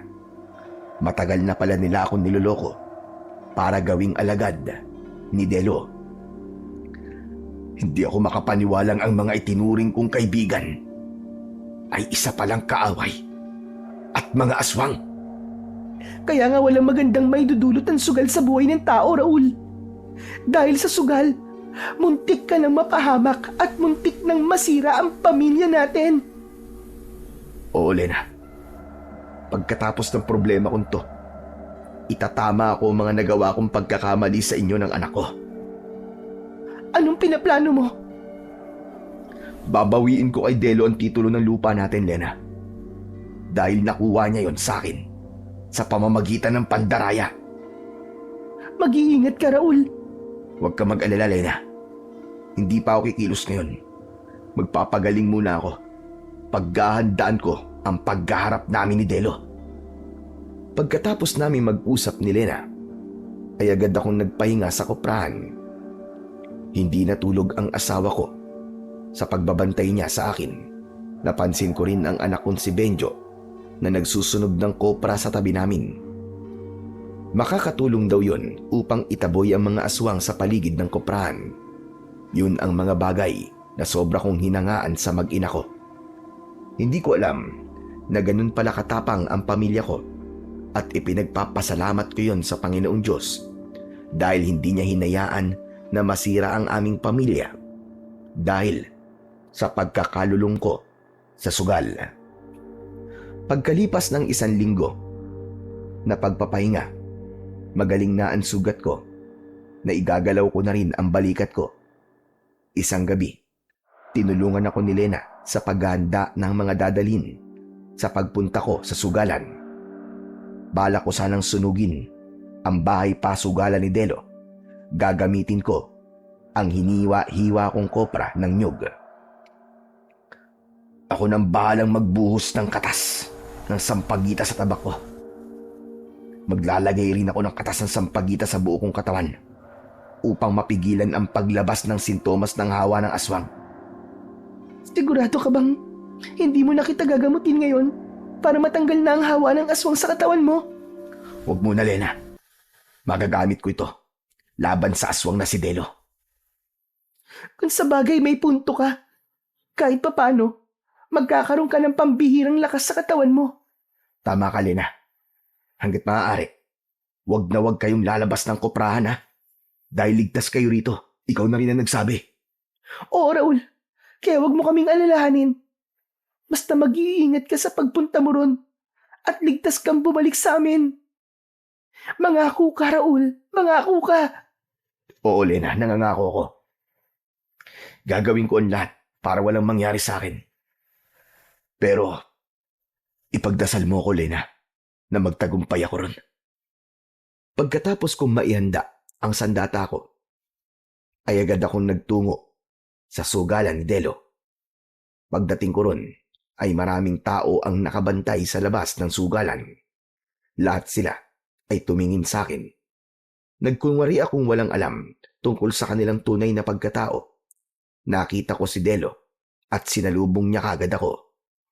Aba, kumusta? Ngayon lang tayo nagkita. Kumusta na pala kayo ng asawa mo? Nagbali ka na ba kayo? Oo, Delo. Salamat sa tulong mo, ha. Naku, wala yun. O ano, may pera ka ba? Magsugal ulit tayo. Sige. Inakbayan ako ni Delo, papasok sa sugalan. Dinala niya ako sa bakanting lamesa, sa madalas kong upuan. Pagkatapos, umupo ako ron at hinintay ang pagdating ng isa pang kalaban. Naupo si Delo sa tapat ko, habang ang tabak ko naman ay nakatago sa likod ko at natatakpan ng suot kong damit. Para yatang may kakaiba sa'yo ngayon, Raul, ah. Anong kakaiba naman yun, Delo? May naaamoy kasi ako sa'yo na parang masakit sa ilong. Ayun ba? Katas ng sampagitang naaamoy mo. Bakit? Biglang natigilan si Delo at napatitig siya sa mukha ko. Pero hindi ako nagpahalata na alam ko na may pinaplano siyang masama sa akin. Nabalitaan mo na ba? Yun nangyari kay Jay? Oo. Sobrang ahon na lungkot eh. Biruin mo. Matalik ko siyang kaibigan. Nawala pa. Nang dahil sa mabangis na hayop. Pero, naniniwala ka bang mabangis na hayop ang gumawa nun sa kanya? Hindi. Bakit? May kilala ka bang tao na pwedeng pumatay sa kanya? Wala naman. Pero, may pinagdududahan ako. Ganun ba? Yung pumatay kina Lando at paring Nolan, may pinagdududahan ka na rin ba? Ang alam ko, pinatay sila ng mabangis na hayop. Talaga? Hayop ba talaga ang pumatay sa kanila? O ikaw, naasal hayop pero ang totoo, isa palang aswang na tiktik. Tuluyang sumabog ang dibdib ko sa galit, kaya nasabi ko ang bagay na yon kay Delo. Tumayo ako, kasabay ng paglabas ko ng posporo. Mabilis ang nangyari dahil nasindihan ko kagad ang kopra at inihagis ko ang mga yon sa loob ng sugalan. Lumikha yon na makapal na usok. Nagkagulo ang mga tao sa loob ng pasugalan dahil sa usok na hindi nila kinayang amuyin. Saka ako lumabas ng sugalan at binunot ang itak ko mula sa likod ko. Anong ginawa mo, Raul? Para tapusin ka, kasama ng mga alagad mo! Sabay-sabay na nagpalit ng anyo ang mga tao na kanina ay nasa loob ng sugalan, pati na si Delo. Naging aswang na tiktik silang lahat. Humanay sila sa harapan ko. Handa nila akong atakihin. Pero bago mangyari yon, dumating si Tatang Igmo. Tatang Igmo, anong ginagawa niyo rito? Tutulungan kita sa laban na ito. Nagulat ako nang bigla rin itong nagpalit ng anyo. Naging aswang na asbo si Tatang Igmo at may kulay puting balahibo. Alam ko ang tungkol sa ganong klaseng nilalang, pero sa pelikula ko lang ito napapanood. Hindi ko akalain na mayroon pala sa totoong buhay. Nagpambuno kaming lahat, kuko sa kuko, pangil sa pangil. Hindi ako nagpatinag sa kanila. Ginamit ko ang lakas ko para talunin ang mga aswang na tiktik. Kaming dalawa ni Delo ang nagharap.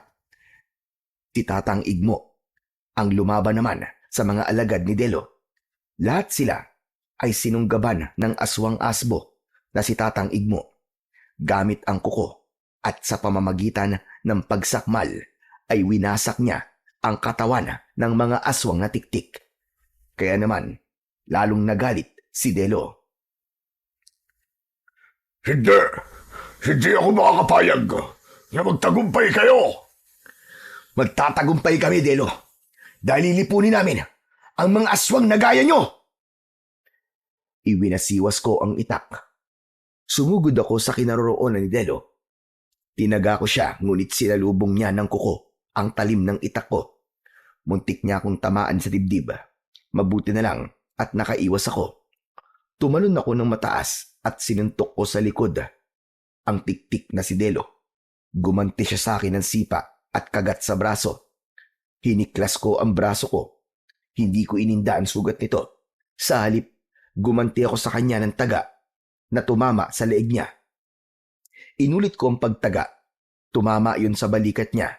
Nang bumagsak siya sa lupa, binuhusan ko siya ng katas ng bulaklak ng sampagita. Umusok ang katawan niya. Umatungal siya sa labis na sakit. Niluhuran ko ang kanyang dibdib. Saka ko siya pinugutan ng ulo. Nagkikikisay ang kanyang katawan at gumulong ang kanyang ulo sa lupa.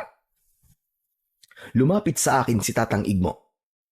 Maya-maya pa ay dumating naman ang asawa ko at si Benjo. Dumapit sila sa akin. Dala nila ang maraming hiniwang kopra ng nyug na pangontra sa aswang. Sila mismo nagsindi ng apoy sa kopra at sinunog din ang katawan ng pinuno ng mga aswang. Lumiyab ang katawan nito kasabay ng paglagablab ng bahay pasugalan. Tapos na! Nagtagumpay ka, Raul! Dahil po yun sa inyo, Tatang Igmo. Tinulungan din tayo ni Lena. Sa isang iglap, nagbalik na sa dating anyo si Tatang Igmo. Nalaman ko na mabuting aswang ang matanda. Siya ang nangangalaga sa katahimikan ng baryo namin. Pagkalipas ng ilang araw, magmula nang mangyari yon, ginamot ako ng asawa ko hanggang sa tuluyan na akong gumaling sa hawa ng aswang. Naging albularya siya hanggang ngayon at nawalan na ako ng balita tungkol kay Tatang Igmo. Tuluyan na ring naglaho ang mga aswang na tiktik kasabay ng pagkawala ng bahay pasugalan. Napatunayan ko ng labis na pagkalulong sa sugal ay walang maidudulot na mabuti sa buhay, lalo na sa pamilya. Dahil unti-unti tayong sisirain ito at mawawalan tayo ng pananampalataya sa Panginoong Diyos. Hanggang sa mapansin na lang natin na mas sinasamba na natin ang salapi kesa sa dakilang lumika. Sa ngayon, hindi na po ako nagsusugal. Maayos na rin ang pagsasama namin ng asawa kong si Lena. Pero mananabas pa rin ako. Ngunit hindi na ng mga aswang, kundi mananabas ng damo sa bukid na sinasaka ko sa baryo ng Katarman. Muli, nagpapasalamat ako sa pagbabasa ng kwento ko. More power and God bless you po sa inyo, Sir Blair, pati na rin sa inyong mga ginigiliw na taga-subaybay. Hanggang dito na lamang po ang kwento. Sana po ay may napulot po kayong magagandang aral. Salamat po sa walang sawa niyong pagsubaybay at pagsuporta sa aking mga YouTube channel na The Voice Addict at mga kwento ni Apong Isak. Hanggang sa muli at pagpalain nawa kayo ng Diyos na may kapal.